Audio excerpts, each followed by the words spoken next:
um, and then the RE4 demo came out. Have you Yes. played the RE4 demo? Have you seen the RE4 demo? I have seen it. I haven't played it, but I've been looking at some of the impressions that have come in, and there's a lot of I have a story about that later as well because um, the the stuff that is most interesting I find is not just all these little changes, details, and whatnot, but the part where you can see how it performs on last gen and how There's a that's been lot. going. There's a Yeah. lot of really interesting stuff going on. So we'll get into that in So, a bit. um, I have not seen much of how it performs on last gen. I assume the answer is bad. Yes. Not good. PS4 Pro can handle it. It struggles, but it kind of can get that. It can get to like 45 at times for, Yeah. you know. PS4 original barely can barely get to 30. It like Nice. tops out at 25 FPS regularly. And the interesting thing about what everything that you're looking at that is like, here's how a current gen made for PS5 era game plays going backwards, is this is likely what we're getting with Street Fighter 6 as well, as Capcom's efforts are also going on PS4 for that too. We haven't seen any demos or any visuals of what that's going to be like or how it's going to play, but there's no way it's going to be able to keep up if this is what RE4 is looking like, you know? Hmm. So, Resident Evil 4 Remake, which somebody pointed out to me on Twitter, when you acronize it, becomes Rear. Um, Sure. because the 4 looks like an A. RE4. Um, so I've also been playing Resident Evil 4 on the channel. Just be like, one last time, let's see, let's get it fresh in the memory. Um, this is a lavish adoration of a game. Just Mm-hmm. like obsessively exhaustive, detailed, go into every single little piece, expand. Like, I don't know how long this game's going to be or if they're going to cut something, but they like expanded the first, the first room in RE4, or hey man, have you seen this girl? The guy attacks you with an axe. Mm-hmm. That's been extended out into like a 10-minute sequence Oh, they with changed levels completely. no, it's just bigger and more lavish and more. So in the original, you would go in, you go, hey man, is there a girl here? He'd tell you to off in South American or Mexican Spanish, which was weird because you're in Europe. And it was one room. And he'd try and kill you and you blow him away. And then you walk up the stairs and throw yourself out the window. Right? In this, you walk up, you have to explore a full-sized house to find the guy. You have a longer cutscene. In the cutscene, Leon kicks him against the wall and breaks his neck. You then explore his basement. Upon leaving the basement, you are attacked by the same guy, still alive, with a horribly broken neck. And in the game's new equivalent of what a Crimson Head is. Kill him, call Hunnigan, sneak out of the house because it's now filled with guys, and then jump out the window. Like, just this tiny little sequence has been expanded into Okay. an event. Yeah, yeah. Leon attempts to speak Spanish, which is great Oh, really? He can. because it was really strange in the original that he was just talking English to this guy You in are. rural Spain. Yeah, you're in the Iberian Peninsula. You better fucking learn a thing or two, government man. Sure. It also, like, there's so okay, I don't know where to start on this. They've added a crouch button for stealthing. It's good. It's light stealth. It's I'm crouched so I move slower, and people that I shouldn't expect to see me shouldn't probably see me. But I'm not going to stealth through this whole goddamn area. I'm going to stealth until I murder someone or two, and then it's going to pop off. Leon controls the fastest he has ever controlled outside of RE6. He has this, like, looseness to him. Yeah, so I saw videos. Shoutouts to Tabs MVC, who on Twitter makes some of the awesome Marvel 3 mods, but also had a great video of just like the parry into melee sequence going through town. There's And a it's lot like going on. Oh, what game are you making here? Is this a round of mercenaries? Because parry, roundhouse kick, dodge, sweeping under the melee into another parry. Like, what the fuck is happening? All right, so I got to go down the list of enemy interactions in original Resident Evil 4. Here are your enemy interactions. You can stab someone with a knife by holding your knife and stabbing them, or you can shoot them. If you shoot them in the face or the leg, they can become staggered. Then you run up to them, hit a button, and you do a kick or a suplex, right? That's your enemy interactions in the original RE4, right? In RE4 Remake, your interactions are stab them with the knife without aiming, horizontal slashes. Stab them with the knife while aiming, pinpoint accurate stabs that hit weak points. If you get behind somebody, you can stealth kill them, and it will take out some of your knife durability. If you knock somebody into a staggered animation, you can use 3 different kinds of kicks depending on their particular state. You can also shoot them in the leg, go around their back so that you can do a suplex. You can stab people in the knife to get them into the staggered state, then run around their back to do the stab move to instantly kill them. If you knock a guy down and he would trigger the death effect, but they start twitching horribly, if you do not run up on them and stab them with your knife immediately, they will get up and be extraordinarily durable. They become essentially Plaga-style Crimson Heads. Right. So you have to be aware of the people you knock down. You also have 2 parries. You have a regular parry that will block the attack, be it a punch, a stab with any melee weapon, or a thrown item. And you also have a perfect parry, which will knock them backwards and leave no durability off of your knife when you do it, and will immediately set them up for a follow-up melee attack. Now, I have to imagine that a parry has to be like a ridiculously tight window, with the perfect parry being 1 frame. So the parry is really wide. Like the regular parry, it is wide. It's generous? It is. Yeah? Wow, okay. The regular parry is, listen, the guy's going to hit me. I'm going to hit L1 because I know he's going to hit me. Leon will block it. Like, it's reliable. But it takes resources. It takes knife durability. Oops. Yeah, sorry. okay. The perfect parry is tight. The perfect parry is tight like a Royal Guard timing. It is a tight move. But it knocks them back. It knocks everybody around you back. It puts them into a meleeable state, and it's basically free on your knife durability. No cost on that. Yeah, extremely minimal. It might have a cost, but it's extremely small. Okay. And then there's other parry interactions. So if you parry Salvador's chainsaw, right? It will usually break your knife. Like it's a lot. It doesn't necessarily, but it takes like 60-70% of your knife.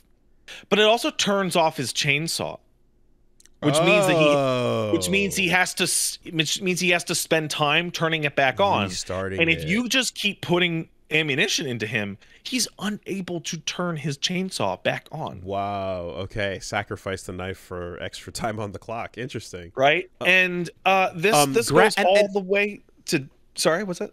Grabs too, I think I saw. Yeah.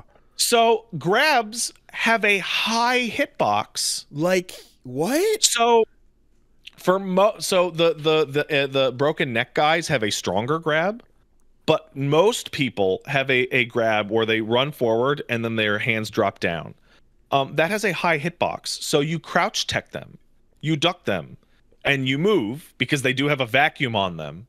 Right? But if you see somebody coming at you with a grab and you hit like circle and then you back up or you go to the right, yeah, you're going to dodge the grab. It's harder to dodge the broken neck guys, but it is totally possible. I saw I saw a dodge on a grab going low, coming back up into a roundhouse kick, and it was sick. It was super clean. So if you are it is this great situation. A one-on-one confrontation with a Ganados is a fucking joke. there is nothing they can do to you one on one. But as a result, they have so in old, a lot of games of that era, if you can't see an enemy, they become less aggressive, right? And the enemies will run at you and then kind of stop and then do their thing. Enemies are, first of all, there's like twice as many. Like that village scene has like twice as many coming at you at any given time, and they are way madder. They are way more aggressive. They're a lot more confident throwing shit at you because you can just go deflect them. They can put down bear traps to get you, and they will circle around behind you way more often. So, like, you've been given all these extra tools that make them a joke, but boy, there's a lot of them, and they are mad. So the impression I got, just again seeing a bit of footage and such, is like, so old RE was survival horror. You're, limited in your ability to move, much less shoot, stab, and survive. And then you take that franchise forward, and then you get to 4, where it's like, holy fuck, I'm a Superman hero, right? Yeah. Now you go back to the old games, you remake them so that Superman-ness is now the norm in what you can do in the first games. So that same jump is now applied to the remake of 4 so that you're a style beast? So, more or less. In original Resident Evil 1 and 2, right, I'm going to stand here, I'm going to aim, I'm going to lock my feet, and my aiming is generalized. It's gun toward enemy, right? Then you get to RE3, and RE3 introduces the dodge mechanic. Right, so if you hit aim at the right time, you can dodge out of a zombie's way. But it's hard. It's a little unreliable, right? Then RE4 rolls around, and now you have the ability to aim for real. You can aim. You can blow people's heads away. You can knock them down with their legs, etc. Right? But you're still, a tank, right? You're just a tank with a camera behind your back. Like you said, we go back to RE2, right? The ability to aim remains, and you're actually a little more mobile in RE2 than you are in original RE4, but everything's kind of corridors. Everything's kind of tight. Your ability to get around things is limited. And then RE3, the remake, institutes a dodge, but the dodge is now reliable in RE3. So Jill can get out of situations that RE2 Leon would not be able to. And now we're John Wick. Now the jump from that is you're playing as John Wick. All the way down to, if you aim at somebody who's too close to you, he will axis lock and tilt the handgun because he's in close quarters. Interesting. Okay. Yeah, I guess the jump needs to be proportional to what it was going into 4 the first time it came out. And it's this thing where, like, I was worried because the first 2, 3, 4 enemies, I'm like, nothing they can do to you. Like, you are so strong. And then you get to the village, and the village is about as aggressive as any group of enemies has ever attacked me in a game. Just this unending, like, throng of psychos just like putting all of your new buttons to the test. It's fucking incredible. It's fucking incredible. Yeah, I mean, it definitely couldn't. They couldn't just put 4 through the filter that 2 and 3 got and called it a day, right? Like, it was gonna need a lot more extra attention. That's like that's the knife cool. is now the star. And like, there was a little gameplay doc they put out a little while ago where one of the devs was like, "Yeah, I upgrade the durability on the knife first thing every time. Always knife durability." I'm like, yeah, I'm pretty sure a lot of people are gonna upgrade the knife's durability so that they can defend themselves against everything and they can stab everyone because it's great. The knife is so useful. It sounds like the mechanic, really. Yeah.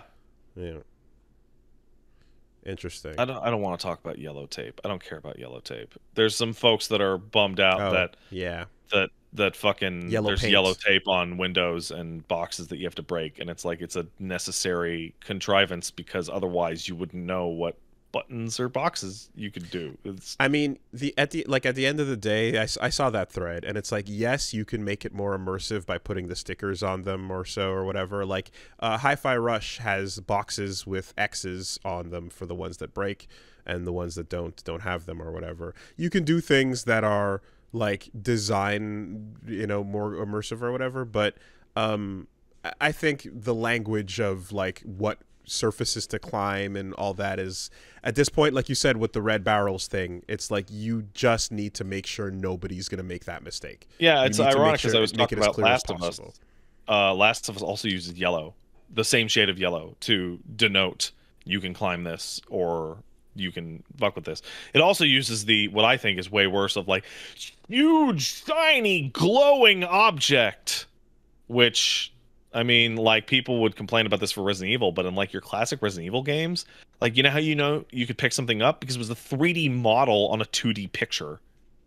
Mm-hmm. You'd be like, well, oh yeah, those bullets, that's a 3D model of bullets. I can just go and get those. Like, I'm not gonna say that like the paint X's is like the best and only way to do it. I'm sure there are other ways as well. But as long as you can test them and make sure that people don't, misunderstand what they're supposed to do. People are saying, oh, have them be partially damaged, have them show off some of the, yeah, but they look very similar to the existing. Yeah, whatever your choice is, there's a lot of ways that you can indicate to people, hey, this stands out from the others, and just make sure that you play test it and it doesn't confuse anyone. Like, there's a lot of solutions to that problem. And let me ask you, I don't you find just beat Hi-Fi Rush. How long did it take for you to start smashing the green barrels? I mean, the moment I knew barrels were breakable. Yeah, I was almost through the end of the game with my chat telling me, Pat, the barrels. I don't even see the green barrels in Hi-Fi Rush. Interesting. No, I don't even see them. I played through most of the first stage, I think, not recognizing it, and then I think like halfway through, Reggie pointed out, he's like, "Oh, yo, the barrels also have gives you stuff," and I was like, "Oh shit!" And then I was just like, "Yeah," targeting them after that. But yeah, RE4, wow, big wow, like much better than even my high expectations. And also, like, there was a little clip of fighting Krauser that they put out a little while ago, in which when Krauser rushes at you, it says duck, and you're also parrying him, and it's like, it is bordering on like Resident Evil God Hand. Which makes me think that RE5 is going to be, I think they're gonna remake RE5, and I think it's going to be the next jump in terms of like player capability. Yeah. Oh no. Well, rather, I'm thinking 6 is the one that actually adds like a ton of playable characters. Yeah, but it's also in a terrible game that feels bad. Yeah. Is there? I guess it's. I wouldn't be able to pull it off. I don't know them as intimately, but 4 to 5. What more can you do, mechanically? Originally, yeah. Besides the main thing was co-op. That's the bit. I'm like the co-op mechanic is the main deal, but like in terms of just like combat, is not there very like much. Yeah, it's kind of the same. But right? originally, it was supposed to have the ability to duck attacks. But that got cut out for co-op. But yeah, no. Hey, RE4 is going to be really good, everybody. Big surprise. The demo also has a bunch of secrets. The demo has a hidden TMP that you can only get by discarding all of your items before getting to the village, which is laughably overpowered and then stays in your inventory every time you play the demo. It also has a secret difficulty that called Mad Chainsaw Mode, which is fucking unhinged. Like, you read it and go, and it says this will not be in the final release, and then you play it and you're like, fucking I hope not, because Mad Chainsaw Mode is not fair. It is absurd. What is it? In the very, very first time you fight a broken neck Ganado, there's 3 instead, which is more than you could even possibly kill with ammunition. Enemies do almost your entire life bar in a single hit. Salvador is replaced with Super Salvador. Okay, fuck you. Their aggression is turned up to the maximum. It's enemies don't stagger when you shoot them. It is absurd. It's technically doable, but They have testers that made it through. yeah, it is a Yeah. demo. It is a demo thing for funsies. There's no fucking way the real game could have something like this and be completable. Okay. Interesting. Oh, Well, that's pretty much it for me. RE4 is great. yeah, It's great. I mean, you got the thing is though is anytime you put something like that in though, it's like look how much people play this game. Look how much they fucking rip it apart and open. Like some people will absolutely, you know, breeze through this at a certain point when you get perfect parry timing down to a consistent thing. Yeah, I like if that's just for the demo, then so be it. But like this game is so beloved and is going to be so like played and ripped apart that whatever I mean, they I'm sure decide they're to going to do have a bunch with of the difficulty difficulty, options for the yeah, main game. I just don't expect this one because this one is fucky. Oh, there's also a drawer you can't unlock that people have data mined that apparently the key does exist somewhere, but people can't find it yet. So it continues the trend of Resident Evil demos coming out with a bunch of hidden secrets. nonsense for people to poke away at for weeks. Interesting. All right. Oh, also, Leon is constantly saying stupid shit. Like the fear that oh man, it looks so much more serious and dark. I hope the goofiness isn't gone. It's like, oh, don't worry. He's constantly saying stupid shit and asking if people are all going to bingo and not taking it very seriously. I saw that. Say the line, Leon. Say the line, Leon.